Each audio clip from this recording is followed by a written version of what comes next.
Hello, my friends. God bless you. Welcome back to Traveler of the Wood. I have lately been just using my car as an office, mainly because it's quiet. And I don't really like sitting in my car. I need to move around in order to think well, which is why I usually like to be hiking or pacing or just walking while I talk. So being in my car makes me struggle a little bit to stay focused, but that's okay because I have sort of a controversial take I want to discuss today. And it's not as controversial as you think, but I think a lot of people in the Christian camp will find this more controversial than anyone else. So throughout the course of this Re-Enchantment Renaissance that's been taking place over the last several years, we see lots of people on YouTube, lots of thinkers, lots of people talking about the tidal wave of people being brought to Christianity, in particular Orthodox Christianity. And I think that's great. And I myself am kind of included in that. It's not just Christianity that people are being brought to. People are also being brought to the doorstep of paganism. And when I say paganism, I'm not talking about New Ageism. There's a distinct difference, and I'm talking about Germanic, Norse, or Celtic paganism. The New Agers are kind of a different breed altogether, and a lot of that is kind of what I consider spiritual woo-woo, all of the like tarot cards and crystals and all of this kind of stuff. But I'm not going to completely bash that either, even though that stuff is kind of invented in the 70s and 80s and really not, I don't see it as particularly beneficial. But I'm not going to bash the ritual aspect of it because I'm a very big proponent of ritual. And even though it might seem arbitrary to me, it's not, because ritual is a focusing mechanism of our attention, and that's very healthy, I think, for people. Are there wrong rituals? Yes, I think there are definitely wrong rituals, but I'm not going to bash it entirely. But anyway, I'm not talking about that. I'm talking about specifically Norse paganism, Germanic paganism, Celtic paganism. So all these people have been brought to the doorstep of paganism. And in particular, it's been white people of European descent. Now, all of this is it's an attempt to revert to the old ways. Because this is what happens when you reach an era of incredible instability. You start reaching into the past to find this last place of stability. And a lot of people have very rightly realized that you have to reach into the way more distant past to reach a true stability of thought, let's say. No time in history was, quote, stable. But there is a stability in thought, a stability in community culture that can be found, in my opinion, in the medieval era. And I think that's the last place where we actually had it. I'm talking even pre-Renaissance. So this seeking out of the old ways, I think, is good. And people being brought to paganism, I believe, should also be celebrated. Now, I realize that that is a little controversial, and you might be asking why I, as a Christian, would be happy about that.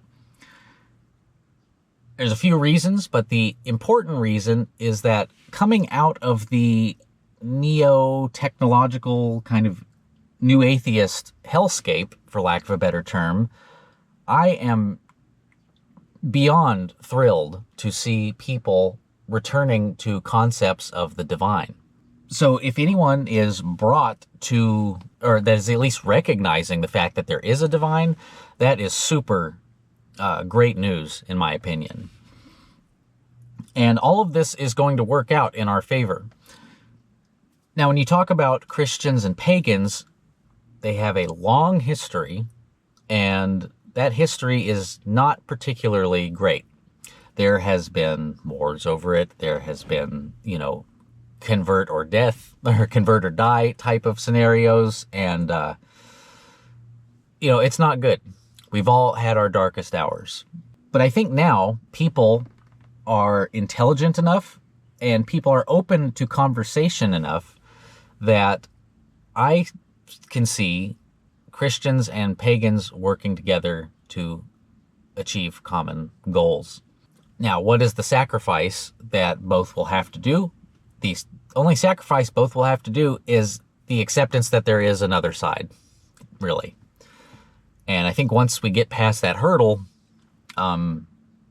things are going to work out a lot better. Now, it's difficult to talk about paganism without getting into a kind of gray area where you can start talking about things that would get your YouTube channel banned. I think the ban hammer from YouTube is a lot more lax than it used to be. But it's really important to be able to have these conversations, and that's what having these conversations is all about. It's about addressing kind of hard truths. There is a YouTuber who has a channel called Survive the Jive. His name is Tom Rosell.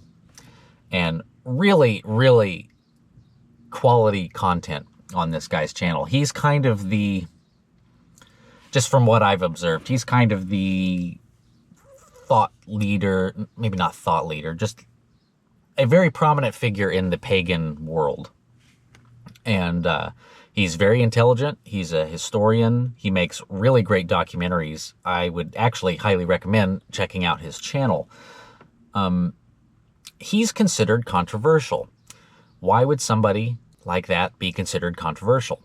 Well, if you're a historian and you aren't speaking in culturally approved narratives, you actually tend to lean into the truth more. And the truth is considered bad in this day and age.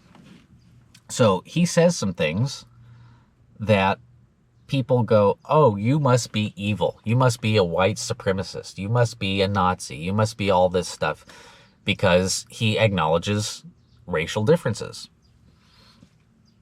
And this is something that I like about paganism, is the acknowledgement of racial differences. And Orthodoxy has this too. Orthodoxy has a very ethnic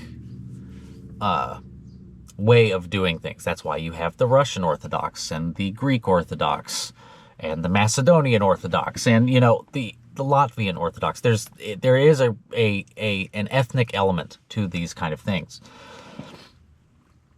But what the pagans get very right is the recognition that the divine speaks to different races. People that are of white European descent, their ancestors held these ideas and had their own specific gods, had their own specific ways of doing things, own specific rituals and everything. So if someone that is from Nigeria wants to be a Celtic pagan, he's most likely going to get rejected by that, because those aren't his ancestral gods. That's not what's within his blood memory. Now, I know in Nigeria, they have their own paganism, pre-Christian paganism, that would be much more appropriate for someone like that. And there is just a racial element to this. Now, what's interesting is when you start talking about white paganism, European paganism, there are specific groups of people that get very uncomfortable when there's any sort of white unity. White unity is not bad. Something else important that paganism is kind of doing, and actually it's not paganism that's doing it. I think it's just time that's doing it. But people are starting to realize that there is such a thing as ancestral memory, as blood memory. Pagans are very into this. I am personally a believer of ancestral memory and blood memory. I am, Celtic, and my wife is Celtic also. I'm Irish, she's Scottish. And when you start realizing that there is such a thing as blood memory, you do feel this attraction to your own kind, your people. So what am I getting at with this? Throughout recent history, the only people that have been forced into repressing this idea of blood memory are white people. Blacks still get to have this. Asians still get to have this. Indians, Arabs, they all get to be in touch with their culture. All the while, white people have been told that their culture is bad and evil and needs to be repressed. Well, you can only repress your blood memory for so long before it starts to reappear. So now what we have is white people starting to get back in touch with blood memory. And I think this is a good thing also. But like I said, there are groups of people that are horrified when white people start to get together and rally around ideas. The reason for that is because when white, European, Western people start doing that, stuff usually changes and stuff usually happens. And there are plenty of people in the upper echelons of society that do not want to see anything like that ever happen. I'm going a little longer than I wanted to go on this, but there's arguments for, if racial unity is good or bad, or having, everyone wants the whole world to be one big happy family. And that's just simply not the case. That it's never going to work, and it's never going to be like that.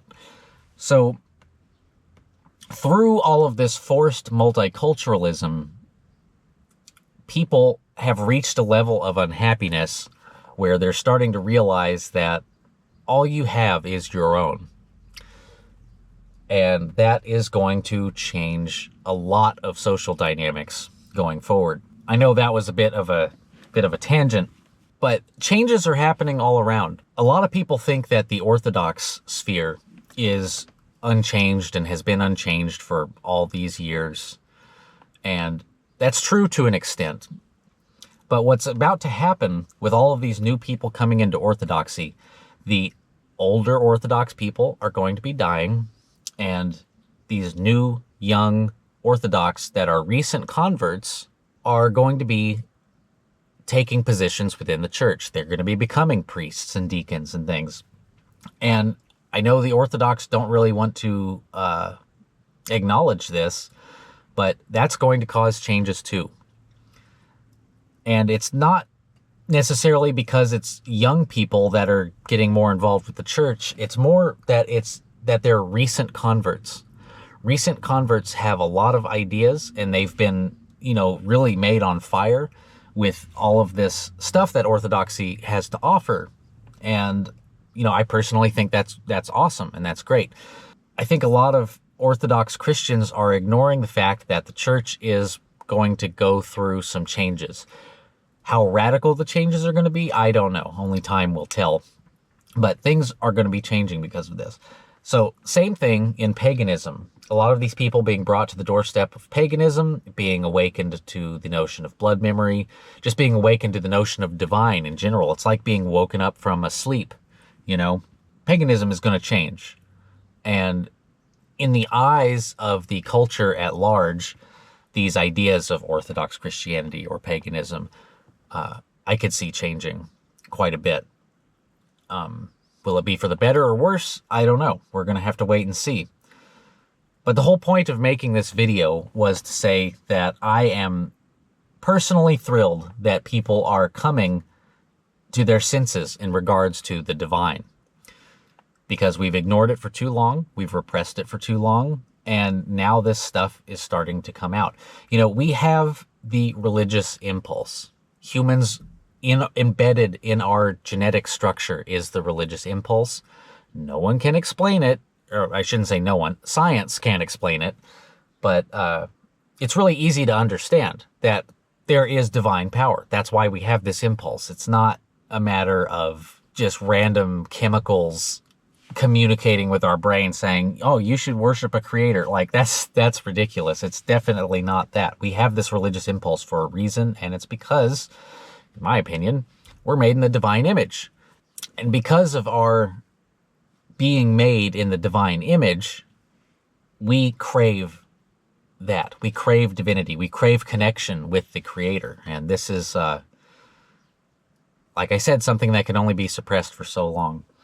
There's so much more to say on these subjects, and like I said, you can get into some pretty dicey places when you start talking about racial unity. But racial unity is not a bad thing, and it's very important going forward that people realize that this is what happens when people are forced to suppress their natural human inclinations for a long time. The problem is, if we haven't been doing this whole time, we would be a lot better off. But because we have suppressed it for so long, now it's like a rubber band being drawn back to the breaking point or snapping point. When that rubber band's let go and it comes back, it's going to come back with a lot of force behind it. And that's what I think is freaking a lot of people out about this. But it's not a bad thing. There is going to be changes, and we're going to have to deal with it. So I guess that's all I've got on that subject. Thank you so much for watching. If you care about my weird stuff that I'm talking about, I would love it if you would like and subscribe and follow me on here, because I'm talking about a bunch of stuff that I find interesting. So thank you all so much for watching. I hope you have a wonderfully blessed day today. God bless you.